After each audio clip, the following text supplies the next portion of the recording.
Hello friends, welcome back to 7 Days to Die tutorials for newcomers with the console and or PC. You guys, anyone new with the game.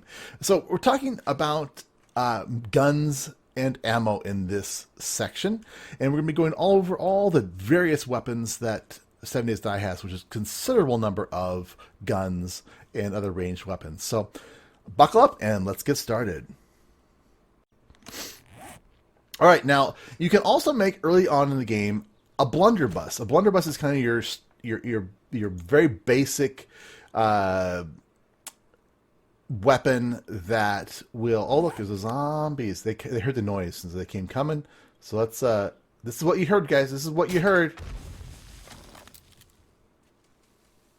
And the zombie is dead. Whee! And the zombie is dead. So, yes, very effective weapon.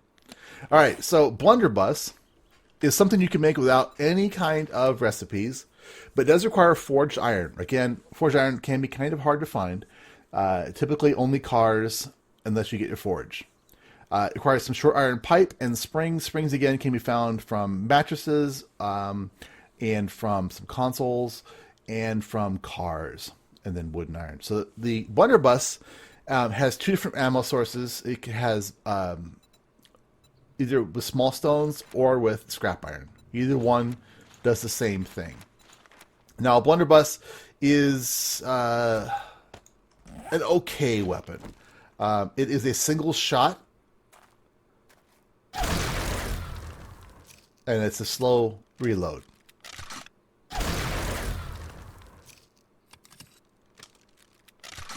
So you want to be very careful about using this. It's a thing. There's a lot of discussion about the blunderbuss. But anyway, it's there. You don't need any recipes to make it.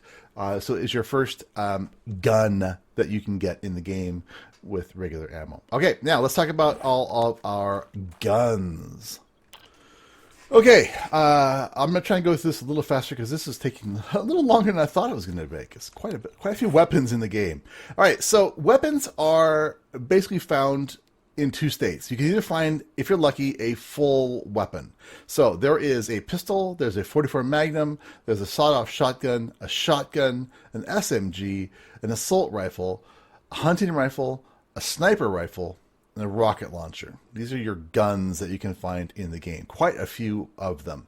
Now, every single one of them will either come in a whole piece or come in parts. You'll find random parts either in a safe or on a zombie or in a loot chamber or a loot box of some sort. You'll find individual parts. Now, before you can put parts together or before you can repair a weapon, you need to read the appropriate book. So, for example, the pistol. I need to find a pistol book, usually at a crack-a-book or in a bookshelf of some sort. Read that book, which also increases my pistol and my weapon crafting skill. Then, as long as you've got at least two parts of a gun, you can begin assembling it. So you click on the part, click Assemble, and now you can begin putting the pieces together. Each weapon consists of 4 parts. The pistol or stock, the receiver, the parts, and the barrel. Now, all weapons can also receive a flashlight in addition, which can be attached and toggled on and off with the D-pad left, which will turn the light on the gun on and off. So once you have all the parts on, you can hit close. And now you've got a completely built gun. Now you can also disassemble any guns you find out in the wild. So for example, I can click on this weapon and I can see here it's got a nice purple grip. It's got a decent receiver. It's got a really low quality parts and a decent barrel. So if I click on this pistol, this one has a much nicer parts and a much nicer, well, not a little bit nicer receiver. So I can go with this weapon, I can hit assemble, and I can pull those 2 parts that I want off of that gun.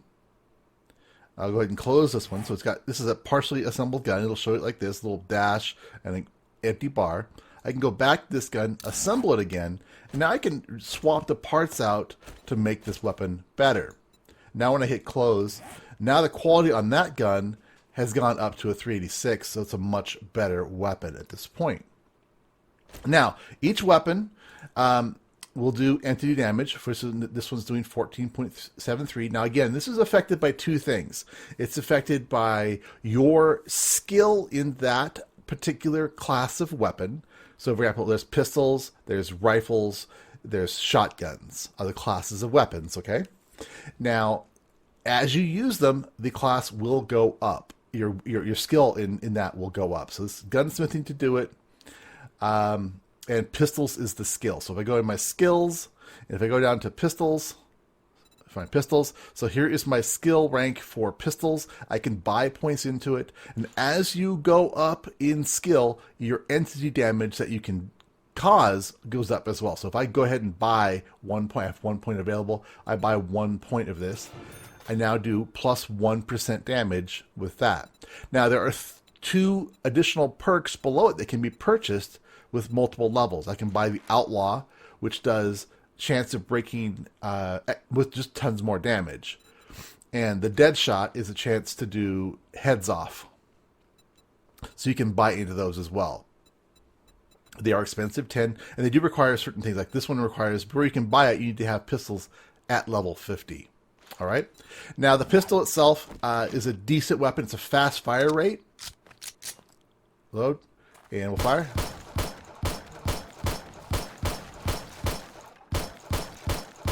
It holds 15 rounds. It'll automatically reload when you get to the end, or if you are firing, you can always reload the gun along the way. And I encourage you to reload between encounters.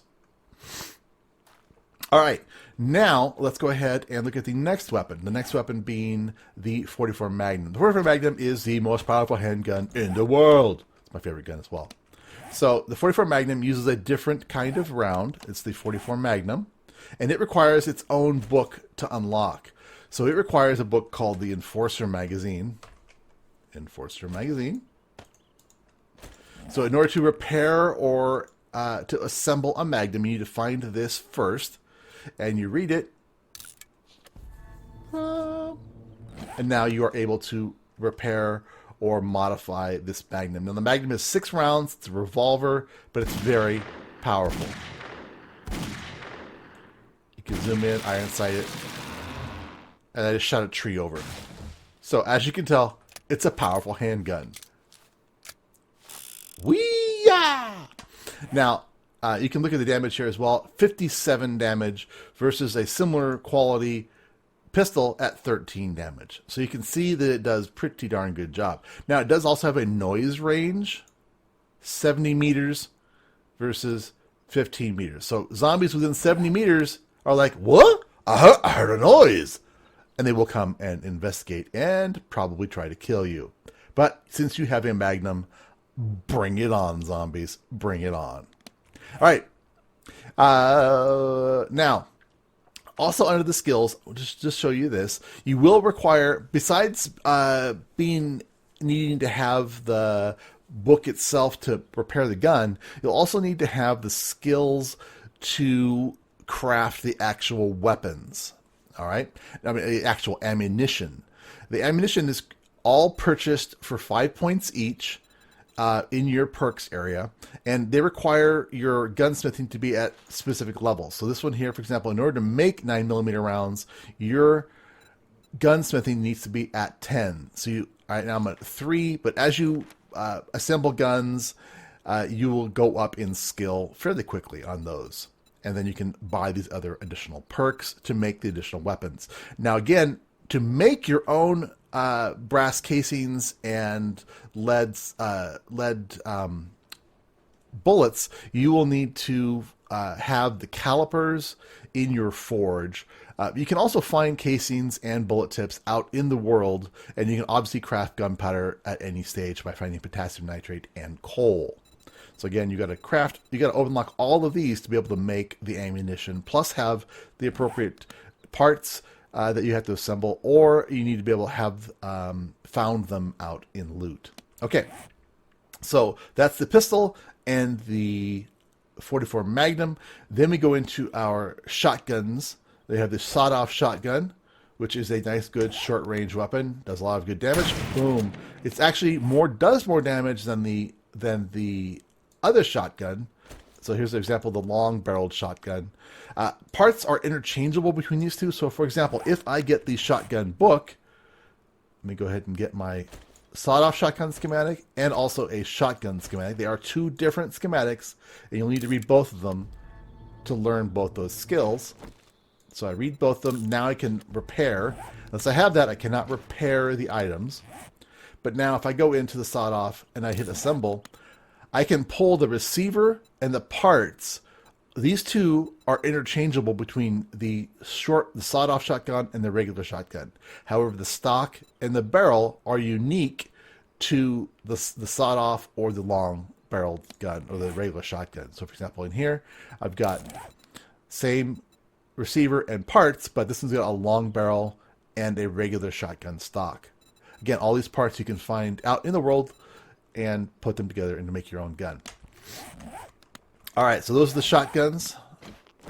Pew! My personal favorite is the long barrel shotgun for zombie control. It is pretty effective, pretty powerful, but I also really prefer the Magnum.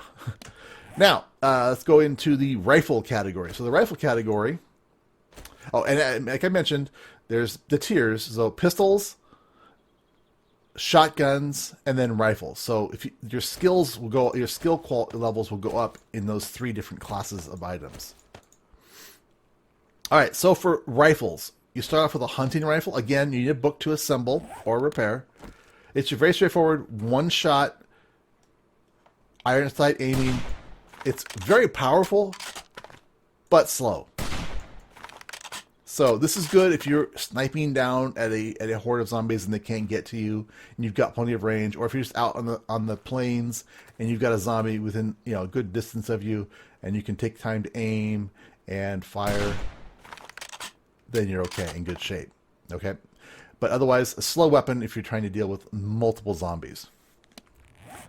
The next one up is the sniper rifle. Now, the sniper rifle is a 5-round magazine, and if you zoom in with the right trigger, you zoom in, and you can actually zoom in, zooming with maybe the D-pad, in and out, and then you have 5 shots. So 1, 2, just a little bit of recoil. Does a lot of damage, and it's a quite nice weapon. Now, again, you'll need to find the book in order to be able to craft this from its constituent parts. Now, you can also find an SMG. So the SMG is a nice, fires 10mm rounds. Oh, the rifles all use 7.62s. The SMG uses 10mm, and it is a rapid-firing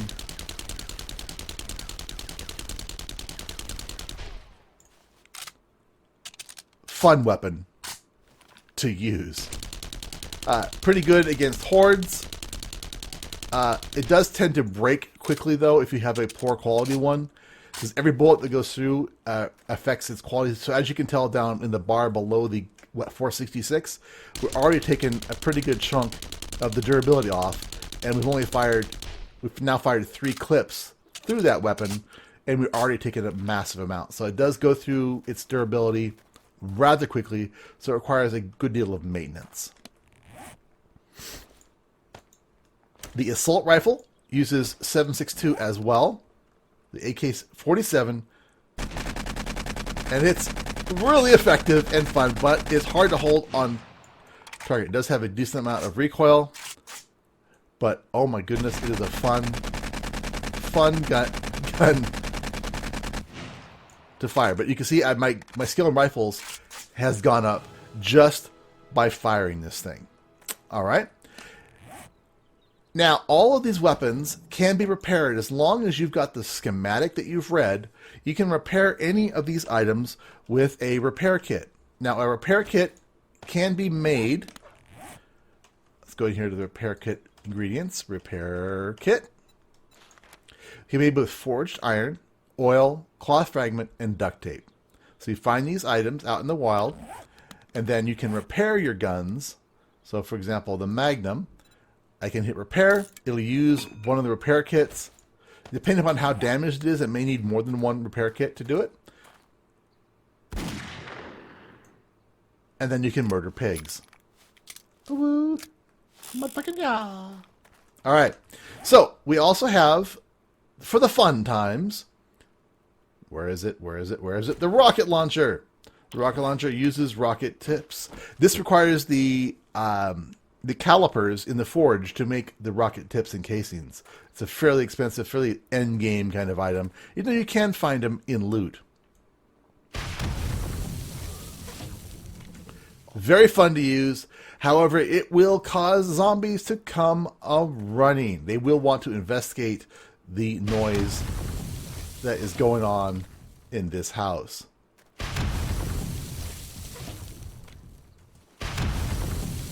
It's also fun for mining. Whee! We'll send stuff flying. All right? So slow, expensive to make ammo for, but fun as heck if you're dealing with a big horde, or if you just want to mine underground. Okay? Now, there are also a number of passive items. Let me go ahead and show you those. All right, so there are a few passive items. So you've got TNT, which can be crafted. TNT uses plant fibers, gunpowder, some duct tape, and some paper. And basically you can right trigger it. You want to place it down. You can rotate it if you want to, but it is meant to be placed. This is good for mining, and it's also good for blowing yourself up. So if you stand back a little bit using any firearm, you can right click, aim,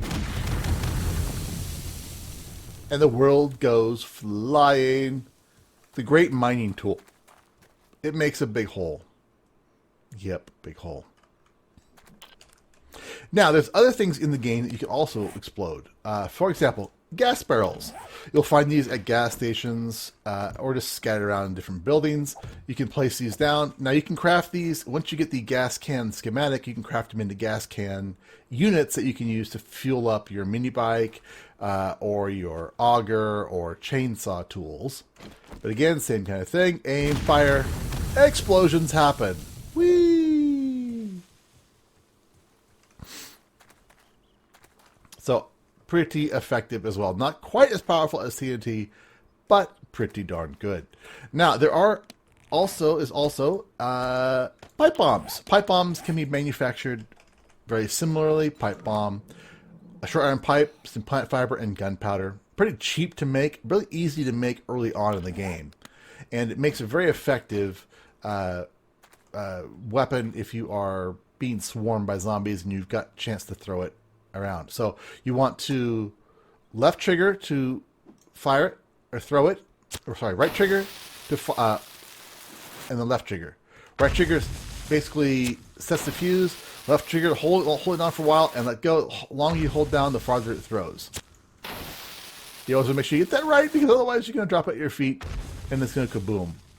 So it can be very good if you've got a nice base setup where you can drop these down on zombies as they're coming up. Now, you can also manufacture a variety of mines. These are, mine, not mini. Okay, so there's air filters, hubcaps, pressure plates, and landmines. So candy tin, gunpowder and iron, duct tape, gunpowder, iron, hubcap, gunpowder and iron, car air filter, gunpowder and iron. You get the plant, you get the thing here going on. All of them work pretty much exactly the same way. You hover on the ground and you place them with your right trigger.